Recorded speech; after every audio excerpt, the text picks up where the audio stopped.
अध्यक्ष महोदय, एकनाथ शिंदे साहेब असल्याच लोकांनी तुमचं नुकसान केलेलं आहे. एकनाथ शिंदे साहेब असल्याच लोकांनी तुमचं नुकसान केलं. तुम्हाला ते सारखं समजावून सांगतायत, काय हरकत नाही.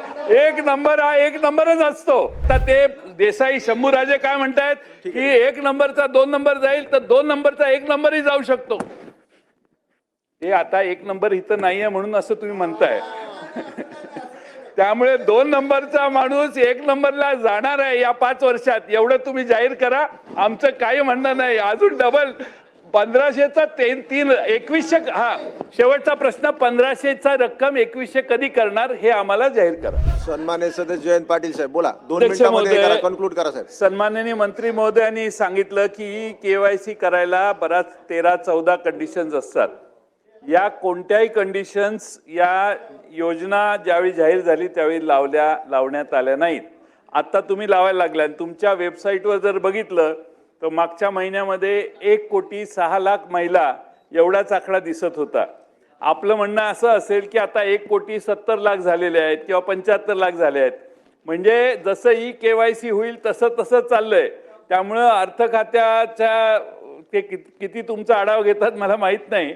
पण अध्यक्ष महोदय, ई केवायसी उशिरा करणं, चुकीच्या लोकांना लाभार्थी देणं आमचा लाडक्या बहिणीला पाठिंबाच आहे. आमचा एकनाथ शिंदे नाही पाठिंबा आहे.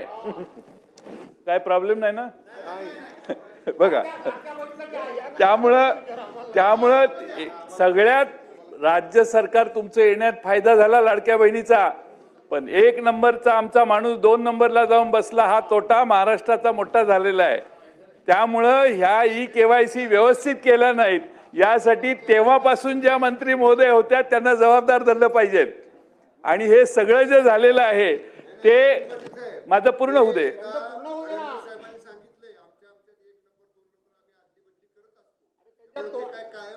अध्यक्ष महोदय, एकनाथ शिंदे साहेब असल्याच लोकांनी तुमचं नुकसान केलेलं आहे. एकनाथ शिंदे साहेब असल्याच लोकांनी तुमचं नुकसान केलं. तुम्हाला ते सारखं समजावून सांगतायत, काय हरकत नाही. 1 नंबर हा 1 नंबरच असतो. 1 नंबर हा 1 नंबरच असतो. 2 नंबरला ठीक आहे. आमचं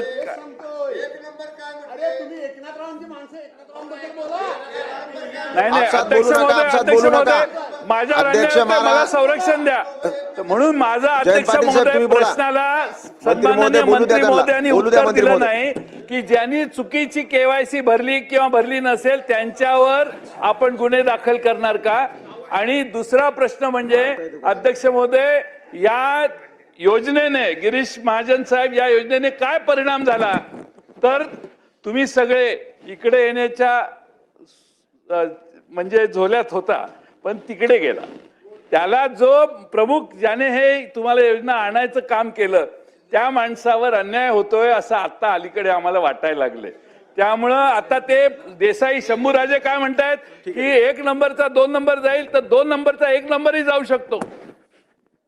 हे आता 1 नंबर इथं नाहीये म्हणून असं तुम्ही म्हणताय. त्यामुळे 2 नंबरचा माणूस 1 नंबरला जाणार आहे या 5 वर्षात, एवढं तुम्ही जाहीर करा. आमचं काही म्हणणं नाही. अजून डबल 1500चा 2100. हा शेवटचा प्रश्न, 1500चा रक्कम 2100 कधी करणार हे आम्हाला जाहीर करा. सन्माननीय सदस्य नाना पटोले साहेब बोला. मंत्री महोदय लक्षवेधी चालू आहे. आमच्यामध्ये नंबर आमचे बदलत असतात. त्यामुळे आम्ही म्हणतोय असं नाही. स्वतः माननीय मुख्यमंत्री जे म्हटलेत की आम्ही 1 नंबर 2 नंबर आमच्या आदली बदली करत असतो. सन्माननीय सदस्य नाना पटोले साहेब सुरू करा तुम्ही.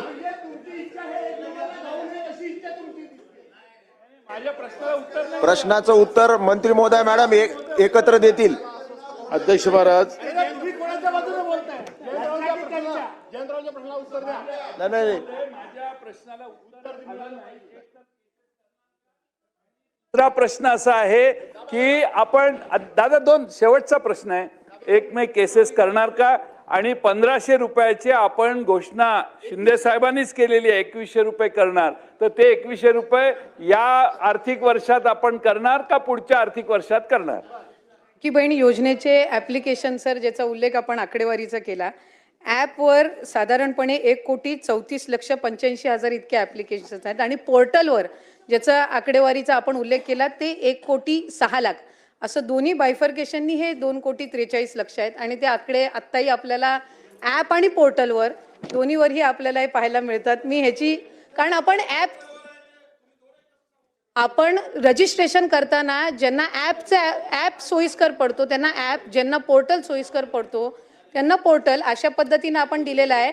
मी साहेब या संदर्भातली आपल्याला सविस्तर माहिती ही त्या ठिकाणी ठेवते आणि त्याच्यामुळे लाभार्थ्यांची संख्या ही व्यवस्थित रजिस्टर्ड पद्धतीनं आहे. दुसरी महत्वाची गोष्ट म्हणजे जी काही रिकव्हरीची प्रक्रिया आहे, ज्या सरकारी कर्मचाऱ्यांनी त्या ठिकाणी लाभ घेतलेला आहे ती 2 महिन्याच्या आत पूर्ण केली जाईल. 12,000 का 12,500 जे पुरुष लाभार्थी सुद्धा जे दाखवण्यात आलेले आहेत स्क्रुटिनीमध्ये, त्या संदर्भामध्ये सुद्धा क्रॉस व्हेरिफिकेशन करून त्याच्यातले किती जेन्युइन बेनिफिशरीज आहेत, किती फेक बेनिफिशरीज आहेत या संदर्भातली हे करून त्या संदर्भातली चौकशी करून त्यांच्यावर कडक कारवाई केली जाईल. महाराज, लाडकी बहीणची चर्चा काल कुठलंही कारण नसताना मुख्यमंत्र्यांनी या सभागृहात उपस्थित केली. आज योगायोगाने लक्षवेधी लागली. अध्यक्ष महाराज, माझा स्पेसिफिक प्रश्न अध्यक्ष महाराज आणि ज्यांनी सुरू केलेली होती ते सभागृहात आहेतच, एकनाथ शिंदे साहेब. माझा प्रश्न एवढाच आहे की आपण जेव्हा योजना जाहीर केली त्यावेळेस आपण सांगितलं एवढे काही अर्ज भरले जातील त्या सगळ्या अर्जाला आम्ही 1,500 रुपये लाडक्या बहिणीला आम्ही निधी उपलब्ध करून देऊ असं आपण केलं. आम्हाला आनंद झाला, काही आम्हाला अडचण नाही. मग तुम्ही 2100 जाहीर केलं त्याचाही आनंद झाला. पण माझा एक स्पेसिफिक प्रश्न असा आहे की निवडणुकीच्या ऐन तोंडावर तुम्ही ही ज्या पद्धतीची घोषणा केली, कुठलाही नियम न पाहता या पद्धतीनं जे काही आता याच्यामध्ये अफरातफर झाली असं तुम्हीच मान्य करताय. मग अफरातफर झाली, योजना तुम्ही सुरू केली, तर गुन्हे दाखल करायची जी भूमिका आहे ती त्या लोकांवर करायची का तुमच्यावर करायची हा एक प्रश्न आहे. एक, तुम्ही 2100 करणार का? दुसरा प्रश्न, आणि तुमची ॲप आणि पोर्टल याच्यामध्ये हे आकडे फरक का दिसतात? म्हणजे ही योजना जशी ज्या उद्देशाने तुम्ही सुरू केली, जी गडबड तुम्ही लोकांनी केली ती आता ॲप आणि पोर्टलमध्ये आपल्याला पाहायला मिळते आहे. मग या योजनेमधले लाभार्थी नेमके कोण आहेत ते पण कळायला पाहिजे. नाही, उत्तर द्या ना, देऊ द्या ना. या सुरुवात म्हणजे चुकीची माहिती रेकॉर्डवर जाऊ नये म्हणून मी एक क्लॅरिफाय करते. लाडकी बहीण योजनेचे फॉर्म घेत असताना आपण ऑफलाईन, आपण ॲप, आपण पोर्टल असे वेगवेगळे माध्यम लाभार्थ्यांसाठी उपलब्ध करून दिले होते आणि म्हणून त्याच्यामध्ये ॲप आणि पोर्टल हे दोन्हीही प्लॅटफॉर्म्स आहेत. आणि हे दोन्ही प्लॅटफॉर्म्स असताना जे ऑफलाईन फॉर्म पण जे अंगणवाडी सेविका असतील, आशा सेविका आहेत, तिथले ग्रामसेवक आहेत, वेगवेगळी जे सरकारी यंत्रणा आहे यांना सुद्धा आपण तिथं लाभार्थ्यांना सोयीस्कर पडावं रजिस्ट्रेशनसाठी त्या दृष्टिकोनातून आपण हे केलेलं आहे. आणि KYC साधारणपणे 1,74,00,000 महिलांपेक्षा जास्ती महिलांची झालेली आहे. हे मी ऑन रेकॉर्ड आपल्याला इथे सांगत आहे. 31 डिसेंबरपर्यंत त्याची मुदत आहे आणि त्याच्यामुळे कुठेही या संदर्भामध्ये रजिस्ट्रेशन करत असताना वेगवेगळे प्लॅटफॉर्म्स आपण त्यांच्यासाठी रजिस्ट्रेशनसाठी उपलब्ध करून देत असताना कुठल्याही लाभार्थ्यांच्या आकडेवारीची कुठल्याही गोष्टीची इथं गडबड किंवा कुठल्याही पद्धतीचे याच्यामध्ये दुर्लक्ष झालेलं नाही. ठीक आहे. सन्मान्य सदस्य हारून खान.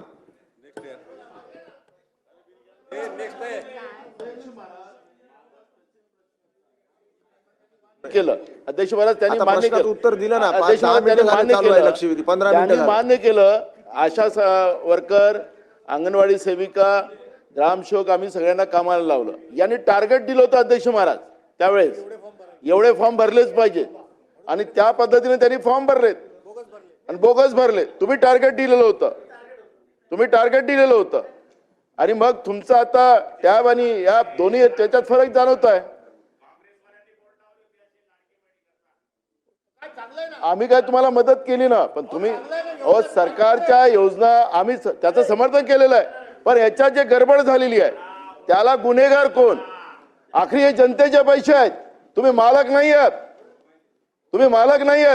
जनतेच्या पैशाचा हिशोब द्यावा लागेल तुम्हाला. अजून सांगायचंय की या रजिस्ट्रेशन मध्ये कुठल्याही पद्धतीची गडबड किंवा कुठल्याही पद्धतीचे 2 आपण त्यांना माध्यमं उपलब्ध करून दिले होते. प्रत्येक योजनेमध्ये असतात ऍप आणि पोर्टल. ऑनलाईन पद्धतीनं रजिस्ट्रेशन करत असताना 2 माध्यमं ही सगळ्या स्कीममध्ये दिले जातात. आपण इतरही स्कीममध्ये तपासलेत तरी त्या पद्धतीनं आहे.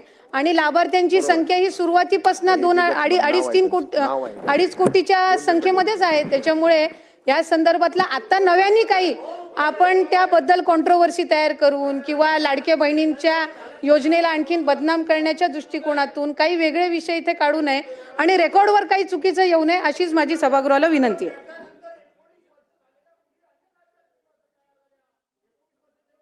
ती संख्या वाढायला पाहिजे, कमी कशी होते?